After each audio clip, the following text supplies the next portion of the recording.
Bharat richly deserve करते हैं ये चैंपियन बनना।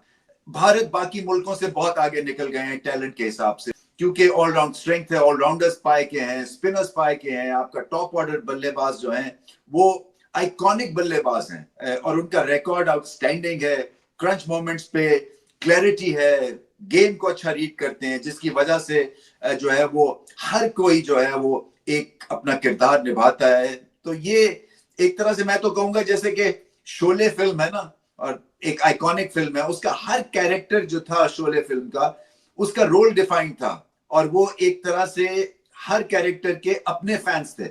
इसी तरह से इस भारतीय टीम के भी शोले की तरह कैरेक्टर्स जो है वो वेल डिफाइंड है। हर किसी को पता है कि उसने क्या किरदार अदा करना है, और जितना बड़ा मुकाबला, जितना बड़ा स्टेज, उतनी बड़ी परफॉर्मेंस। मैं कहता हूं कि ना as a Babar Azam fan, ये ना मेरा बाबर पीछे, as a Babar Azam fans ये हमारा ख्वाब है कि पाकिस्तान की तरफ से चाहे कोई भी प्लेयर हो, वो इंग्लैंड के अंदर या सेना कंट्रीज के अंदर इस तरह की बल्लेबाजी करके दिखाए। अच्छी तरह से याद है कि कल जब पाकिस्तान और वेस्ट इंडीज़ का मैच खत्म हुआ तो हम आपस में बातें कर रहे थे कि इंडिया कितने मार्जिन से हारेगा। हो सकता है इनिंग की हार उनका मुकद्दर बने, मगर जिस तरह से टीम इंडिया ने आज फाइट बैक की, और ख़ासकर वाशिंगटन सुंदर और जडेजा ने, उनकी फाइट बैक के पीछे एक कंट्रोवर्सी जनरेट हो गई। एक्चुअली में वाशिंगटन सुंदर के 20 रन पड़े थे सेंचुरी करने में, और उनके 11 पड़े थे जडेजा के। जब बेन स्टोक ने ऑफ़र किया कि मतलब 15 ओवर बाकी हैं और मैच का शायद रिजल्ट नहीं आ पाएगा, तो उसको यहीं पे ड्रॉ पे ख़त्म करते हैं, मगर भारतीय बल्लेबाजों ने इनकार कर दिया। जिस पर शुभमन गिल ने बताया कि हम चाह रहे थे कि ये दोनों इतनी अच्छी फाइट बैक किए तो उनको 100 करना चाहिए। अब आप अगर इंग्लिश क्रिकेट फ़ैन हैं तो आपको लगेगा कि यार ये पर्सनल माइलस्टोन क्या होता है, फजूल चीज़ है। अगर आप इंडियन क्रिकेट फ़ैन हैं तो आपको लगेगा कि नहीं ठीक है, उन्होंने हमें एक बुरी हार से बचाया तो उनको 100 तो बनता है ना, एक खाते में लिखा जाएगा 100 किया, बल्कि ये लिखा जाएगा कि दोनों ने 100 करके टीम इंडिया को बचाया। तो ये दो तरह के हैं। बट अगर आप न्यूट्रल क्रिकेट फ़ैन हैं या क्रिकेट जर्नलिस्ट हैं, मतलब मेरी अपनी टीम खड़ी होती उस वक्त, वहाँ पे कोई भी 2 पाकिस्तान के बल्लेबाज खड़े होते और इस सिचुएशन पे होता, तो मैं तो ये चाहता कि वो दोनों 100 करते। ऑनेस्टली स्पीकिंग, लाइक आपका फ़हीम अशरफ खड़ा हो, आपका वहाँ पे नवाज़ खड़ा हो, व्हाटएवर जो भी आप लगा लें, ऑलराउंडर खड़े हों, और इतनी ज़बरदस्त फाइट बैक की हो, तो आप चाहेंगे कि यार 100 हो जाए। उसके बाद मैच ख़त्म होता है, दोनों का 100 हो जाता है, मैच ड्रॉ हो जाता है। बेन स्टोक आते हैं। अब ये दोबारा से वीडियो में तरतीब देख लीजिएगा, सबसे पहले में खड़े होते हैं अंपायर, फिर होता है वाशिंगटन सुंदर, फिर बेन डकिट खड़े होते हैं, और आखिर में खड़े होते हैं जडेजा। यूँ तरतीब से आ रहे होते हैं, और बेन स्टोक आते हैं, वो पहले अंपायर से सलाम लेते हैं, फिर स्किप करते हैं वाशिंगटन सुंदर को, बेन डकिट से सलाम लेते हैं, और फिर जडेजा से सलाम लिए बगैर बल्कि वहीं से वापस हो जाते हैं। फिर बाद में जडेजा और दोनों के बीच में तल्ख जुल्मों का लगता है कि कोई एनिमेटेड टॉक हुई है दोनों के बीच में। अब क्या हुई है no one knows, but handshake नहीं हुआ। तो उसको लेके काफ़ी बातचीत हुई। बट एज ए जर्नलिस्ट मुझे लगता है कि ये बहुत ही एक यादगार टेस्ट मैच था, जिसका रिजल्ट नहीं आया, मगर बहुत यादगार रहा। जो कि इंडियन टीम ने क्रिकेट खेली है ना, मतलब इंडिया की यंग टीम ने जो क्रिकेट खेली है ना, वो भी इंग्लैंड में, मतलब टेस्ट मैच जहां इंडिया 110% टेस्ट मैच हार गया हुआ था। मतलब कोई बंदा भी किससे भी पूछ लो ना, तो इंडिया वो टेस्ट मैच हार गया हुआ था। क्योंकि जब आपको इंग्लैंड में 300 प्लस की लीड पड़ती है ना, तो आपके बेटा तितर बितर हो जाते हैं। बट इंडियन टीम ने वो टेस्ट मैच ड्रॉ कर दिया। बल्कि ड्रॉ मतलब एक होता है आप टेस्ट मैच ड्रॉ करते हो, ठीक है, आपने ड्रॉ कर दिया। एक होता है आप टेस्ट मैच जीतते हो, मतलब ये टेस्ट मैच इंडिया जीता है ना, मेरी नजर में तो इंडिया जीता, और हर उस क्रिकेट फैन की नजर में इंडिया टेस्ट मैच जीता होगा। मतलब जिसको ये चीज लगती थी कि भाई इंडियन टीम हार जाएगी, इंडियन टीम को लड़ाई नहीं करनी आती, उन्होंने लड़ाई करके दी है ना। मतलब जब इंग्लैंड मान चुका हुआ था कि भाई ये टेस्ट सीरीज हम जीत चुके हैं, मतलब उन्होंने ये चीज मान ली थी कि भाई ये टेस्ट सीरीज हम जीत चुके हैं। उधर से इंडिया ने जो फाइट बैक किया, जो इंडियन यंग बैटिंग लाइनअप में मैं कहता हूँ कमिटमेंट शो किया ना, जो हंगर शो किया, मतलब पूरी, मैं कहता हूँ हर क्रिकेट फैन को हैरान कर दिया, मुझे तो हैरान कर दिया।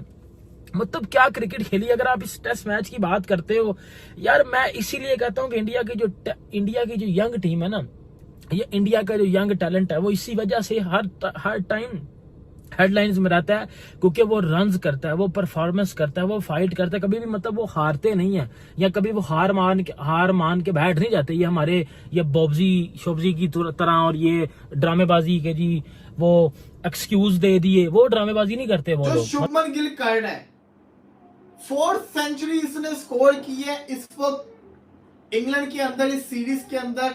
और अभी तक की हर जब इसने सेंचुरी मारी है वो सेंचुरीज की पिछली सेंचुरीज की निस्बत अच्छी साबित हुई है। हालांकि इसके अंदर एक 269 भी आई थिंक है, उसके बाद भी इसने एक सेंचुरी मारी, वो भी अच्छी साबित हुई। जब गिल ने सेंचुरी मारी है वो अच्छी निकली। अभी हालांकि देखा जाए तो आउट होके चला गया 103 के ऊपर, लेकिन ये सेंचुरी किसी से कम नहीं है। ये सेंचुरी भी अच्छी है। ये सेंचुरी भी इसलिए अच्छी है क्योंकि 0 के ऊपर 2 फुटबॉल का स्कोर हुआ था। मैनचेस्टर ओल्ड ट्रैफोर्ड जैसा कि नजर आ रहा था, हमने भी अपनी वीडियो में कहा था कि चौथा टेस्ट इंग्लैंड और भारत के दरमियान खेला जा रहा था जो कि ड्रॉ हो गया।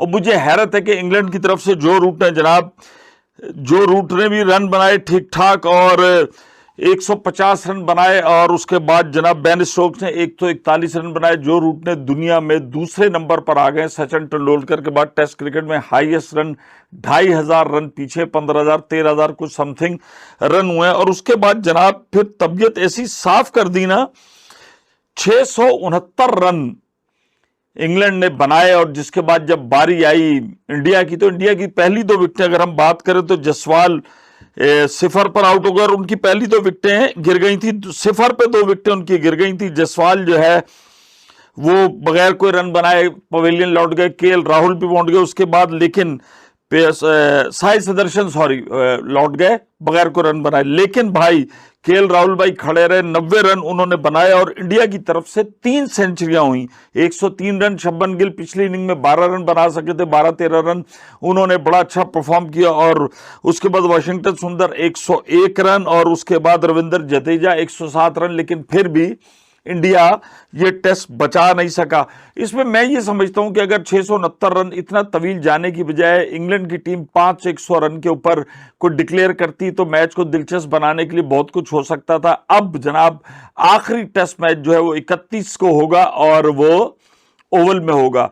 उसमें इंडिया को जनाब ये टेस्ट मैच जीतना है कि सीरीज ये बराबर हो सके, और इंग्लैंड के लिए टेस्ट मैच अहम है कि इंग्लैंड ये सीरीज जीत सके। इंडिया के ऊपर प्रेशर बहुत ज्यादा है। और मैं इसमें बताऊं, एक बड़ा जो प्रेशर मुझे कुछ लोगों से जो बात हुई कि जिस तरीके से मीडिया के अंदर बड़ी खबरें आई, इसलिए कि वर्ल्ड चैंपियंस लीग भी इंग्लैंड में हो रही है, लीड्स में, मैनचेस्टर में, बर्मिंघम में इंडिया के खिलाड़ी मौजूद हैं और पूरी वर्ल्ड चैंपियन लीग हो रही है, और वहां पे पाकिस्तान का सितारा बहुत ज्यादा हाई है। हेलो दोस्तों, स्वागत है आपका संसार न्यूज के एक और नए वीडियो में। दोस्तों, जिस प्रकार की बल्लेबाजी वाशिंगटन सुंदर और साथ में रविंद्र जडेजा ने करके दिखाया है, पूरी दुनिया को हैरान करके रख दिया है। सिर्फ एक जीत नहीं, ये जो कि सबको लगता था कि इंग्लैंड ये मैच जीत जाएगा, इंग्लैंड ये मैच जीत जाएगा, इंग्लैंडियों को भी लगता था कि हम ये जीत जाएंगे, लेकिन उनको ये नहीं पता है कि जडेजा और वाशिंगटन सुंदर जैसे तूफान आने वाले हैं जो कि एक दीवार की तरह जो कि टिके रहेंगे और भारत को ये मैच जिता के मतलब कि मैच को ड्रा करवा के देंगे। और ठीक वैसा ही हुआ, जो कि जडेजा और वाशिंगटन सुंदर ने जो मैच ड्रा करवाया वो भारत के लिए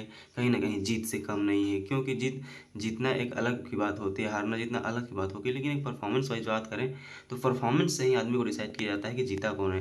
तो असल में देखा जाए तो ये भारत ही जीता है, क्योंकि जिस प्रकार की परफॉर्मेंस टीम इंडिया ने किया है, साथ ही साथ केएल राहुल जब विकेट गिरने के बाद से जिस प्रकार से पारी को संभाला, शुभमन गिल ने जिस प्रकार अंडर प्रेशर आकर पारी को संभाला। पाकिस्तानी मीडिया का कहना ये है कि जब बाबर आजम के ऊपर प्रेशर आता है तो बाबर तुरंत आउट होकर चला जाता है, लेकिन शुभमन गिल के ऊपर जितना भी प्रेशर आता है वो प्रेशर हैंडल कर लेता है, और शुभमन गिल के पास उतना ज़्यादा काबिलियत है क्योंकि कहीं भी जाके सेंचुरी लगा सकता है। लेकिन बाबर आजम के अभी इंग्लैंड में एक भी सौ नहीं है, तो ये कितनी बड़ी शर्म की बात है। और हम बाबर आजम की बराबरी विराट कोहली से करते हुए चलते हैं, जो कि एक किंग है, और वहीं पे बाबर आजम एक घंटा है। लेकिन जो कि कुछ लोगों का अभी चुल नहीं मानता है, जैसे तनवीर अहमद है, उसको कहना ये रहता है कि बाबर आजम किंग है, लेकिन उसको नहीं पता है कि असल किंग अब जो कि किंग है क्रिकेट का, वो जो कि अब ग्राउंड में अपना कहर बरसा रहा है। और शुभमन गिल ने ये दिखा दिया कि हमारा जो है इरा है अब चालू हो गया है, शुभमन गिल इरा अब स्टार्ट हो गया है। अब शुभमन गिल रुकने वाले नहीं हैं। शुभमन गिल वो रिकॉर्ड्स हासिल करेंगे जो कि बड़े बड़े बल्लेबाजों के ख्वाबों में आते हैं, और शुभमन गिल ने वैसे ऐसे रिकॉर्ड्स अपने नाम अभी भी बना लिए हैं जो कि बहुत ही बड़े बल्लेबाजों के सपने होते हैं। तो शुभमन गिल एक भारत के लिए बहुत ही बड़े सितारे, और साथ ही साथ यशस्वी जायसवाल और साई सुदर्शन अनफॉर्चुनेट रहे, दोनों 0 पर आउट हो गए, वरना ये मैच आसानी से भारत जीत जाती, क्योंकि यशस्वी जायसवाल भी कुछ सोच कर ही उतरे थे। अगर यशस्वी जायसवाल आउट ना होते तो फिर भारत का रंग रूप कुछ और होता। लेकिन इस मैच के ड्रा होने पर भी सभी भारतीय काफ़ी ज़्यादा खुश हैं। तो दोस्तों वीडियो कैसी लगी अपनी राय कमेंट बॉक्स में जरूर दिएगा। अगर आप हमारे चैनल पर नए हैं तो चैनल को लाइक कमेंट सब्सक्राइब जरूर कर दीजिएगा, ताकि हम आप लोग के लिए ऐसी वीडियोस अपडेट भारत और पाकिस्तान क्रिकेट से जुड़ी हर खबर सबसे पहले अपने चैनल के माध्यम से आप तक पहुँचाते रहते हैं। तो दोस्तों वीडियो पूरा देखने के लिए धन्यवाद। आपका दिन शुभ हो।